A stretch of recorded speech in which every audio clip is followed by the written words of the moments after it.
It was that morning I got up and I had breakfast, and Alex lent me a car because it was kind of drizzling. And I drove out to the chapel, drove down the lane, stopped right across from the gateway into the chapel yard. And because it was just a very light mist, not quite a rain, but not a little more than a mist, and I was just in the car, well, should I get out? Should I not get out? Should I wait? And just as I was about to open the door, a little car comes up the lane from down below that I hadn't seen, with an elderly gentleman in it. So he slowed down to have a look, and so I wound down my window. So as he pulled up beside me, he wound down his window, said, "Hello." And I said, "Oh, hello." He said, "Can I help you?" And I said, "Well, excuse me, do you remember an American fellow coming over a month or two ago and asking you about the chapel schedule?" He says, "Oh, yes, yes." So did he tell you by any chance about a friend from America who wanted to come and pray here?" "Oh, yes, he did." And he looks at his watch. He says, "I'm sorry, I'm late for a meeting. I've got to go." But I said, "Please, before you do, could you give me access to the chapel?" He said, "Oh, yes, just go down to the cottage below and knock on the door. My wife will be happy to give you the key." And zoom, he took off. So I went down and knocked on the door, and this little lady comes to the door, and I asked her if she recognized me, and she said no, she wasn't sure. But I reminded her that I'd spoken to her when I was there in the springtime and talked to her about revival coming to this little building. Rather than monthly meetings, there would be nightly meetings. And, "Oh, yes, yes," she says, "I remember you now." And so she gave me this big iron key, and I went in and let myself into the chapel. And it was just amazing to walk into this beautiful building inside. Wonderful woodwork and wonderful color scheme. And I sat down and I began to pray and weep. And after a while I began thinking how I'd gotten in there. And the Lord showed me that if I had gotten there a minute or two earlier, I would have been out of the car in the cemetery, and the caretaker would have thought, "Oh, somebody's come to put flowers on a grave, not unusual," and wouldn't have stopped. I'd gotten there a minute or two later, I would have passed his car out on the lanes, and I'd never seen him or the car. But at that precise moment, having come all the way 5,000 miles or so, the Lord gave me the key to the chapel. And what he spoke to me was that was not just a physical incident, but that was symbolic, that he was indeed giving us the key to the chapel. And so it has been an amazing introduction. Then, how many years was it before you actually... We moved in May 11th, actually, of 2005. Okay. We had made some subsequent trips. So you're coming up on your 7th anniversary. Yes. Yeah, quite close here now. Yeah. 10th of May, we left New Orleans. Yes. And so the other piece I want to just highlight is, so you were given a lot of extraordinary confirmations. Then you were presented with the key with no effort. And the Lord orchestrated the circumstances so that you were in the right place at the right time. Yes, yeah, amazing. To receive the key. Yeah, absolutely unorchestrated by any human agency. And with just by the word that you're here to pray, they hand you the key to the church, chapel. Yes. You're in there, you pray. And then how did that? What happened? How long was it before the funds started to come?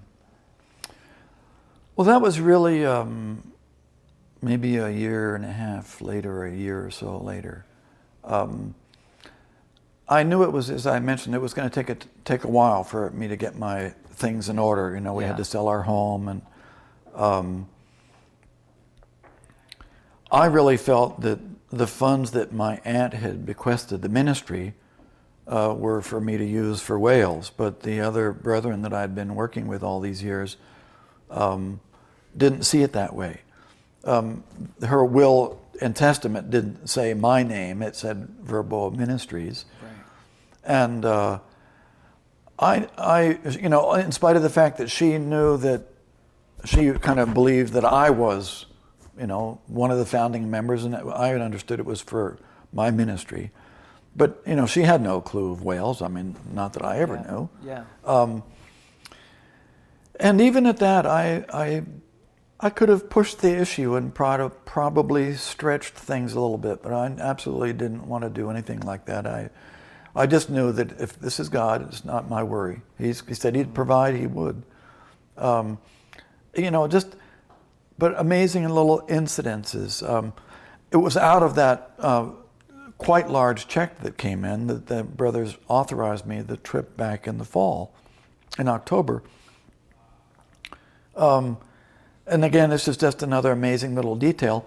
After I'd come back from that, there was another envelope came, this is now months afterwards, from the law firm, saying, we found some other investments that you had tucked away, and so here's another $1,200 or whatever it was. It was a little bit less, and it was about $10 more than what I'd actually spent on that second trip back in October. Wow.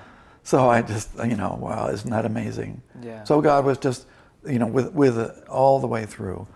And as I mentioned, it was about a year and a half later that I actively began to, begin raising funds. So then you went in 2005. Yes. And you've been there pretty much ever since. Ever since. Fortunately, I was able to sell my home and be done with it. And I think we actually signed I moved out of our home the 1st of April, and actually went to the active sale in the early days of May, living in an apartment in New Orleans now with our daughter, who was the only one that was still living with us. She was in school in New Orleans. And we left on the 10th of May, and in August, Katrina came to visit New Orleans and did all that devastating damage. With my disaster relief experience, had I still been there, I would probably still be there today. Yeah. But God, even to that extent, knew exactly what and when He needed to get me out of there. Yeah. And so, yeah, it's been amazing. It is amazing. As you were speaking, I was just thinking, how the Lord moves us sometimes out of things, protects us. And, yes. His timing is perfect. Yeah. So now we've gone through the process of really your discernment of how you ended up in Wales.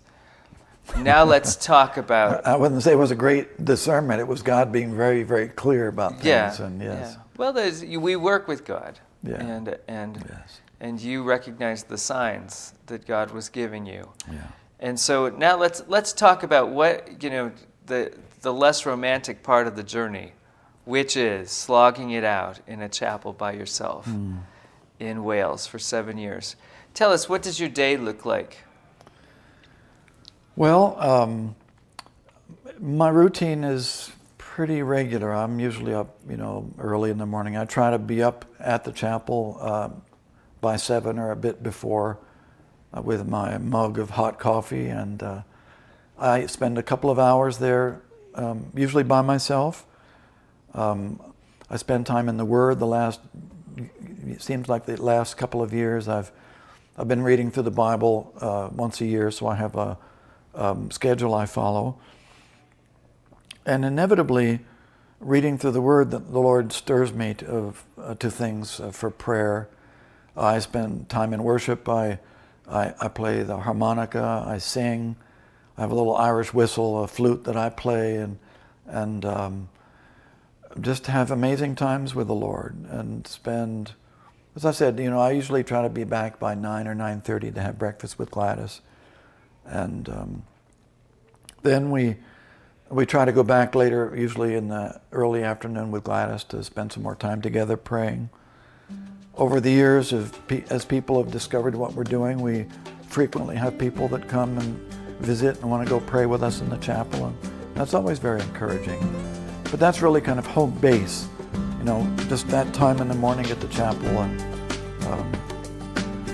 from there just, following how God leads us.